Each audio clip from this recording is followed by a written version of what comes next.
Padma rail সেতুর নিচে পিলারের পাশ থেকে এক্সকেভেটর দিয়ে মাটি কাটার এই দৃশ্যের ভিডিও বেশ কয়েকদিন ধরেই ঘুরছে সামাজিক মাধ্যমে।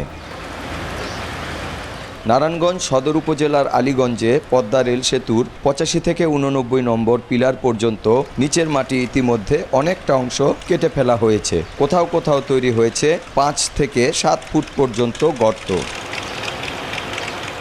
এ ঘটনায় ক্ষুব্ধ এলাকাবাসী। তাদের শঙ্কা, মাটি কেটে ফেলায় দুর্বল হতে পারে পিলারের পাশের মাটি, বড় ঝুঁকিতে পড়তে পারে পুরো অবকাঠামোটি। মাটিটা যে কবে কেরা কাটতে না সেটা তো আমরা দেখি নাই, কিন্তু এখন তো ঝুঁকিপূর্ণ হয়ে গেছে জিনিসটা। এখন না ভাঙুক, কিন্তু পরবর্তীতে মাটি যায় ভাঙে যাবে, ভাঙে যাওয়ার পরে পরে ঝুঁকিপূর্ণ হবে এবং কি অ্যাক্সিডেন্ট হওয়ার সম্ভাবনা আছে। ঝড় বৃষ্টি তুফানের ভিতরে দেখা গেছে নিচে পানি জমা থাকবো, হুট করে একসময় ভাঙে পড়ে যাব।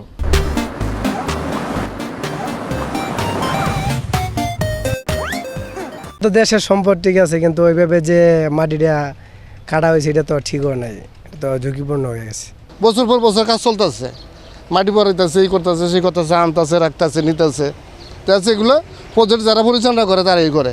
জেলা প্রশাসক বলছেন, রেল সেতু প্রকল্পের কাজ দাবি করে মাটি কাটা হলেও সংশ্লিষ্টরা এ সংক্রান্ত নথি দেখাতে পারেননি, তাই তাৎক্ষণিকভাবে বন্ধ করা হয় মাটি কাটা। জানানো হয় এ বিষয়ে ব্যবস্থা নেবে রেল কর্তৃপক্ষ।